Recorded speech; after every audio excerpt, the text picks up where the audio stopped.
Chapter 29. Mr. Collins's triumph in consequence of this invitation was complete. The power of displaying the grandeur of his patroness to his wandering visitors, and of letting them see her civility towards himself and his wife, was exactly what he had wished for, and that an opportunity of doing it should be given so soon, was such an instance of Lady Catherine's condescension, as he knew not how to admire enough.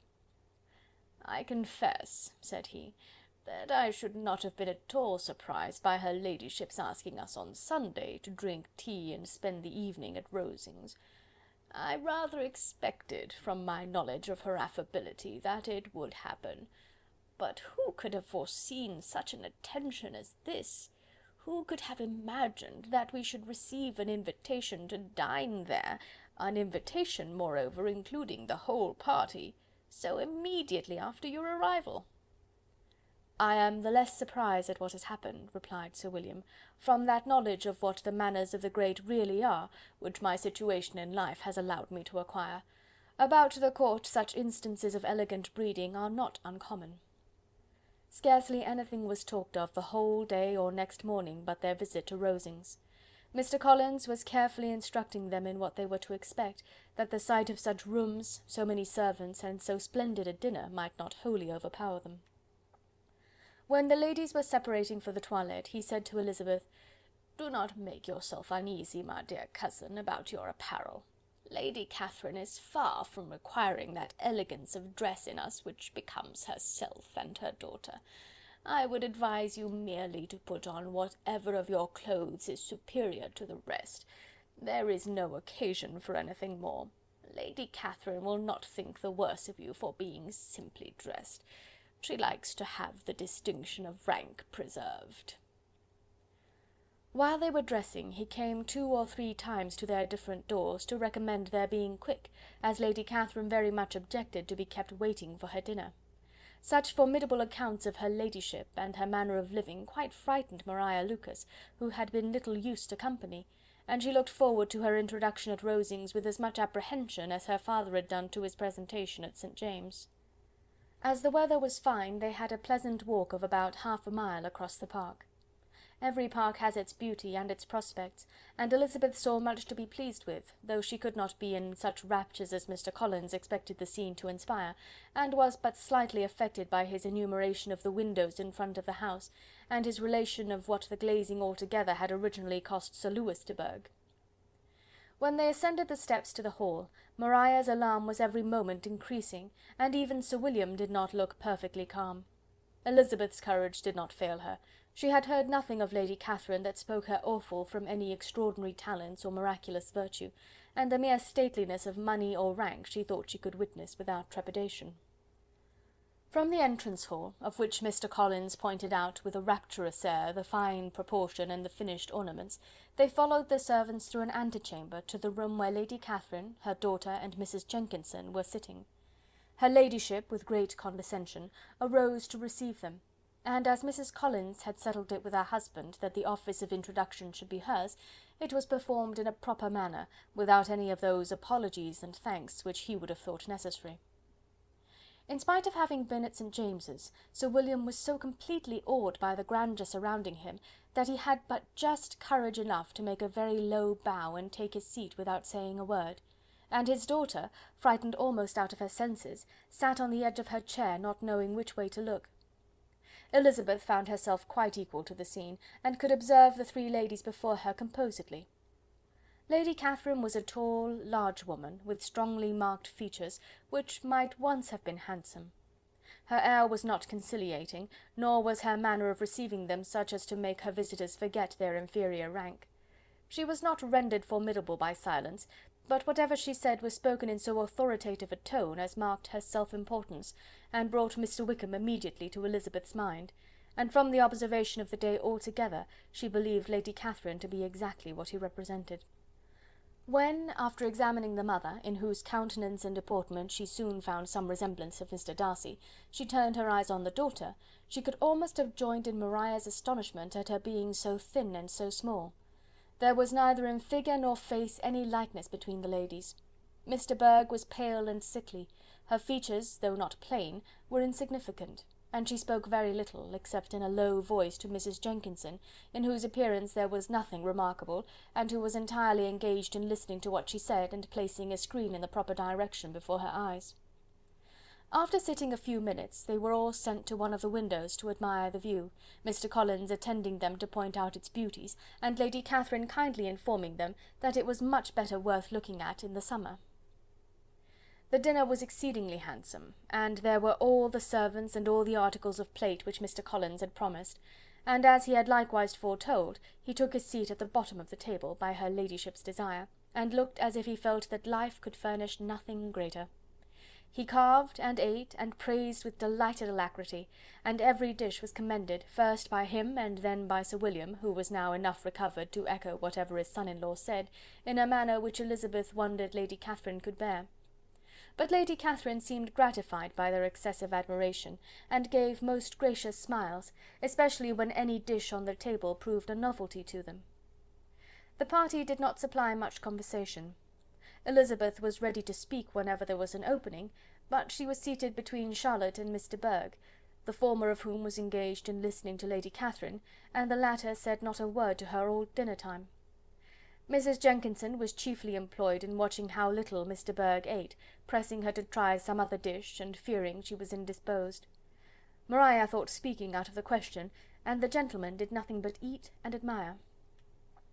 When the ladies returned to the drawing-room, there was little to be done but to hear Lady Catherine talk, which she did without any intermission till coffee came in, delivering her opinion on every subject in so decisive a manner as proved that she was not used to have her judgment controverted. She inquired into Charlotte's domestic concerns familiarly and minutely, gave her a great deal of advice as to the management of them all, told her how everything ought to be regulated in so small a family as hers, and instructed her as to the care of her cows and her poultry. Elizabeth found that nothing was beneath this great lady's attention, which could furnish her with an occasion of dictating to others. In the intervals of her discourse with Mrs. Collins, she addressed a variety of questions to Maria and Elizabeth, but especially to the latter, of whose connections she knew the least, and who, she observed to Mrs. Collins, was a very genteel, pretty kind of girl. She asked her, at different times, how many sisters she had, whether they were older or younger than herself, whether any of them were likely to be married, whether they were handsome, where they had been educated, what carriage her father kept, and what had been her mother's maiden name. Elizabeth felt all the impertinence of her questions, but answered them very composedly. Lady Catherine then observed, "Your father's estate is entailed on Mr. Collins, I think. For your sake," turning to Charlotte, "I am glad of it, but otherwise I see no occasion for entailing estates from the female line. It was not thought necessary in Sir Lewis de Bourgh's family. Do you play and sing, Miss Bennet?" "A little." "Oh, then some time or other we shall be happy to hear you. Our instrument is a capital one, probably superior to... You shall try it some day. Do your sisters play and sing?" "One of them does." "Why did not you all learn? You ought all to have learned. The Miss Webbs all play, and their father has not so good an income as yours. Do you draw?" "No, not at all." "What, none of you?" "Not one." "That is very strange, but I suppose you had no opportunity. Your mother should have taken you to town every spring for the benefit of masters." "My mother would have had no objection, but my father hates London." "Has your governess left you?" "We never had a governess." "No governess? How was that possible? 5 daughters brought up at home without a governess! I never heard of such a thing. Your mother must have been quite a slave to your education." Elizabeth could hardly help smiling as she assured her that had not been the case. "Then who taught you? Who attended to you? Without a governess you must have been neglected." "Compared with some families, I believe we were, but such of us as wished to learn never wanted the means. We were always encouraged to read, and had all the masters that were necessary. Those who chose to be idle certainly might." "Ay, no doubt, but that is what a governess will prevent, and if I had known your mother, I should have advised her most strenuously to engage one. I always say that nothing is to be done in education without steady and regular instruction, and nobody but a governess can give it. It is wonderful how many families I have been the means of supplying in that way. I am always glad to get a young person well placed out. 4 nieces of Mrs. Jenkinson are most delightfully situated through my means, and it was but the other day that I recommended another young person, who was merely accidentally mentioned to me, and the family are quite delighted with her. Mrs. Collins, did I tell you of Lady Metcalfe's calling yesterday to thank me? She finds Miss Pope a treasure. Lady Catherine, said she, you have given me a treasure. Are any of your younger sisters out, Miss Bennet? Yes, ma'am, all. All? What, all 5 out at once? Very odd. And you only the second? The younger ones out before the elder ones are married? Your younger sisters must be very young. Yes, my youngest is not 16. Perhaps she is full young to be much in company, but really, ma'am, I think it would be very hard upon younger sisters that they should not have their share of society and amusement, because the elder have not the means or inclination to marry early. The last-born has as good a right to the pleasures of youth as the first, and to be kept back on such a motive, I think it would not be very likely to promote sisterly affection or delicacy of mind. Upon my word, said her ladyship, you give your opinion very decidedly for so young a person. Pray, what is your age?